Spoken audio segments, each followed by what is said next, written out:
गौरी पुत्र गणेश भगवान की जय। माता पार्वती की जय। ओम नमः शिवाय।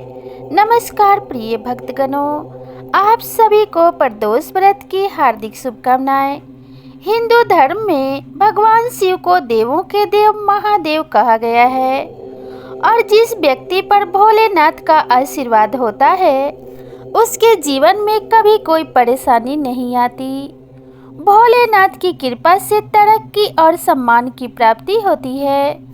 अगर आप भी भगवान शिव की कृपा पाना चाहते हैं तो इसके लिए प्रत्येक माह की त्रयोदशी तिथि बहुत ही खास है, क्योंकि इस दिन प्रदोष व्रत रखा जाता है जो कि भगवान शिव को समर्पित है।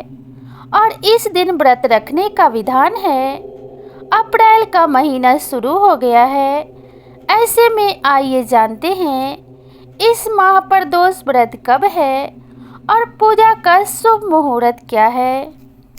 पंचांग के अनुसार चैत्र माह के कृष्ण पक्ष की त्रयोदशी तिथि 6 अप्रैल को सुबह 10:19 पर शुरू हो गई है और इसका समापन 7 अप्रैल को सुबह 6:53 पर होगा।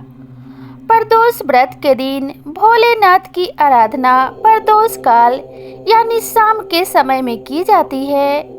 इसलिए अप्रैल का पहला प्रदोष व्रत 6 अप्रैल 2024 शनिवार के दिन रखा जाएगा। शनिवार को प्रदोष व्रत पड़ रहा है, इसलिए इसे शनि प्रदोष व्रत कहा जाता है।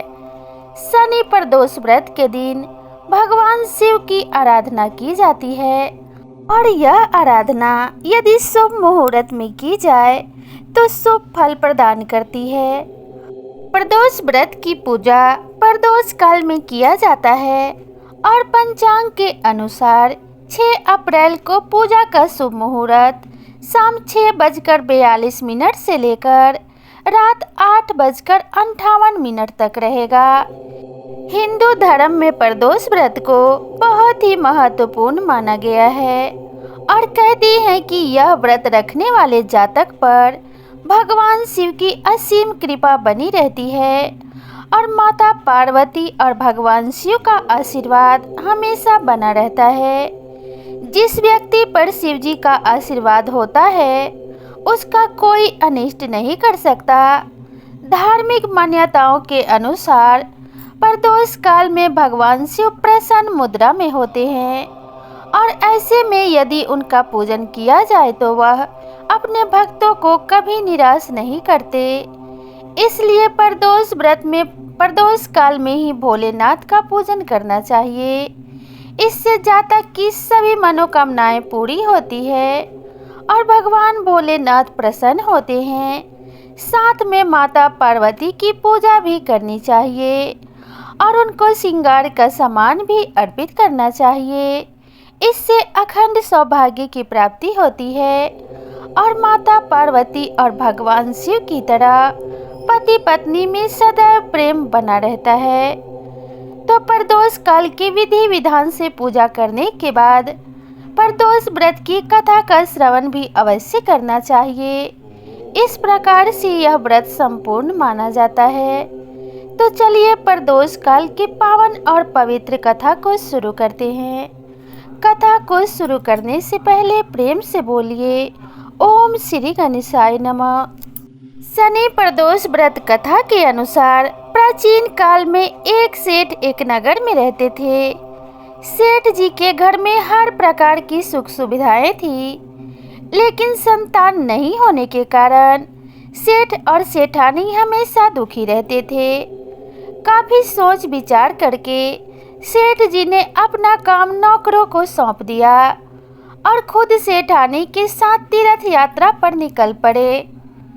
अपने नगर से बाहर निकलने पर उन्हें एक साधु मिले जो ध्यान मगन बैठे थे। सेठ जी ने सोचा कि क्यों न साधु से आशीर्वाद लेकर आगे की यात्रा की जाए। सेठ और सेठानी साधु के निकट बैठ गए। साधु ने जब आंखें खोली तो उन्हें ज्ञात हुआ कि सेठ और सेठानी काफी समय से आशीर्वाद की प्रतीक्षा में बैठे हैं। साधु ने सेठ और सेठानी से कहा कि मैं तुम्हारा दुख जानता हूँ, तुम शनि प्रदोष व्रत करो, इससे तुम्हें संतान सुख प्राप्त होगा।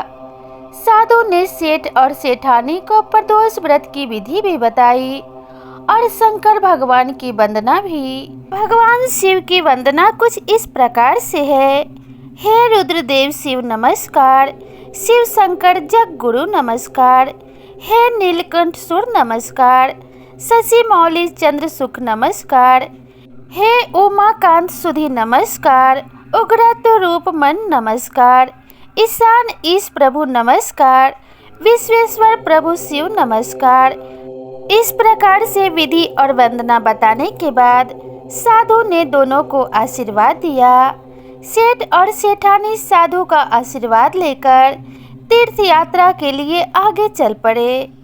तीर्थ यात्रा से लौटने के बाद सेठ और सेठानी ने मिलकर शनि प्रदोष का व्रत किया, जिसके प्रभाव से उनके घर एक सुंदर पुत्र जन्म हुआ और खुशियों से उनका जीवन भर गया और भगवान शिव के आशीर्वाद से उनके जीवन में सभी सुखों की प्राप्ति हुई।